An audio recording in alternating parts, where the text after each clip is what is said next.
he was unfairly demonized as an ultra right-wing, unsympathetic character who could not appeal to women and independence. And anybody who's known him a little bit, and I have talked to him and met him a number of times, will find out that that's contrary to how he comes across. He comes across in person just as he did in the debate.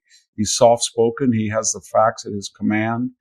He's magnanimous. So he was trying to show the American people two things: that he wasn't going to go to the jugular vein. He could have, because Waltz had a lot of openings, but he was going to be polite and professional and try to show the country that Mr. Waltz, to the degree that he was coherent, had positions that were antithetical to most of the majority. And from what we know from the polls, people agreed. As to your second part of the question, Donald Trump lost the Electoral College by an aggregate of somewhere between 45 and 60,000 votes last time. He won in 2016 despite losing the popular vote. And most people believe that this election is closer than 2016 and 2020. So any little indication, like a vice presidential debate, can make a difference. If it just made a difference in 100,000 votes, and those votes were strategically located in Pennsylvania or Michigan, Georgia, Arizona, it could make a big difference. We also have these, what we call in America, the October surprises. Those are usually things that the incumbent does to sway or influence the electorate in a favorable way and to the disadvantage of their opponents. And we've seen the Federal Reserve Chairman lower interest rates just 40 days out.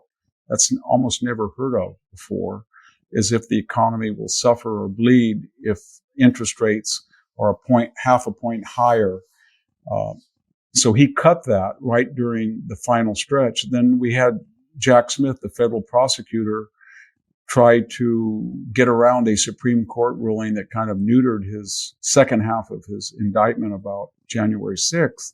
And we've had this anti-Trump judge, Chutkan, who released the indictment prior to the formal trial. And so, again, and we know that Mr. Smith has had in the past contact with the Biden White House. We know that the Georgia prosecutor, Fannie Willis's head lawyer, Nathan Wade, went to the White House twice to coordinate the Georgia writ. We know that Alvin Bragg in New York hired the third person in the Biden White House. So that is unusual. That comes on top of other things that have been happening.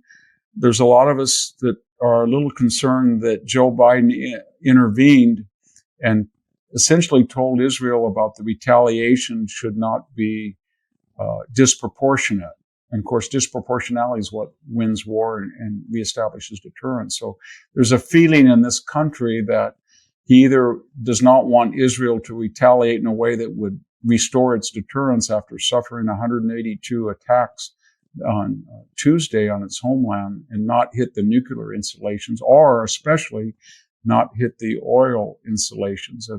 And we are draining, and we're down now about 40% of the strategic petroleum reserve to lower gas prices before the election. We did that during the midterms of 2022. So there's a sense that Biden can massage the power of the federal government, as happens sometimes in our elections, that in a close election might make the difference.